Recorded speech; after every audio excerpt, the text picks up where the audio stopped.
Aix-Marseille-Provence est un territoire de transition sur tous les sujets, sociétaux, environnementaux, technologiques, inclusifs. Et Euroméditerranée, au cœur de cette dynamique métropolitaine, porte les sujets de la fabrique de la ville de demain. La fabrique de la ville, c'est 30% des impacts environnementaux. Donc comment réduire l'impact carbone de la fabrique de la ville? C'est la vraie ambition d'Euroméditerranée à travers deux problématiques d'actualité. La labellisation démonstrateur ville durable du programme France 2030 et le pilotage du laboratoire collectif d'innovation urbaine. Le laboratoire collectif d'innovation urbaine, il impacte à la fois l'État, la région, la métropole, le département et la ville, parce qu'on essaye de faire converger tout un tas de sujets que l'on a en commun sur, par exemple, la gestion du cycle de l'eau, la désimperméabilisation, la santé des sols, la façon dont on régénère les sols au fur et à mesure qu'on construit la ville.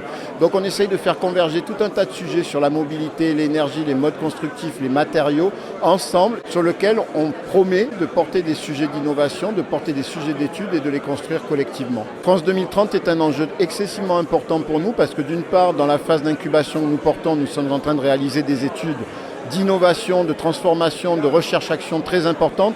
Et dans le même temps, quand nous allons nous présenter dans un an devant le comité d'engagement, c'est-à-dire le comité des financeurs, nous pouvons espérer attirer 10 millions d'euros pour porter ces innovations sur le périmètre d'Euroméditerranée avec des enjeux de réplicabilité au niveau national et européen, notamment sur la santé des sols. On est en train de travailler sur des nouvelles technologies avec le BRGM, Aix-Marseille Université et NeoEco pour travailler à la régénération des sols in situ et pouvoir produire un grand parc de 16 hectares qui sera demain la trame verte et bleue du cœur du nord de Marseille.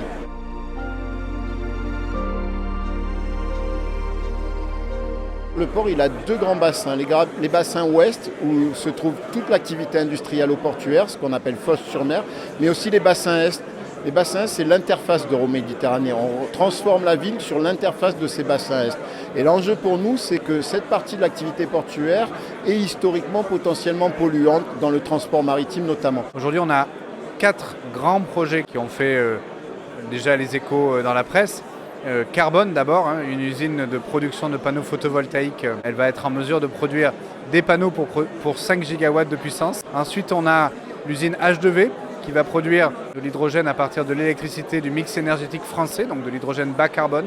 On parle de 600 MW de production d'hydrogène vert. On a également le projet Gravity qui va produire du fer réduit bas carbone. Elle consommera 1 gigawatt de puissance électrique, donc ce sera le plus gros consommateur électrique de France. Ensuite, on a le projet Hélice Néocarb qui est au départ un projet de production de e-carburant, de carburant pour l'aviation, à partir là aussi d'hydrogène bas carbone. Nous travaillons à l'heure actuelle et le port travaille fortement actuellement pour réduire cet impact environnemental, notamment à travers l'électrification des quais pour que les bateaux, quand ils sont à quai, n'aient plus aucun impact environnemental quand ils sont présents. Donc on a un enjeu de qualité de l'air, de qualité environnementale avec les bassins est et à l'interface d'Euroméditerranée. Et donc nous travaillons collectivement, région Sud Provence-Alpes-Côte d'Azur, métropole Aix-Marseille-Provence, Grand Port Maritime et Euroméditerranée à améliorer les conditions de vie pour les gens qui vont demain venir vivre sur le périmètre d'Euroméditerranée.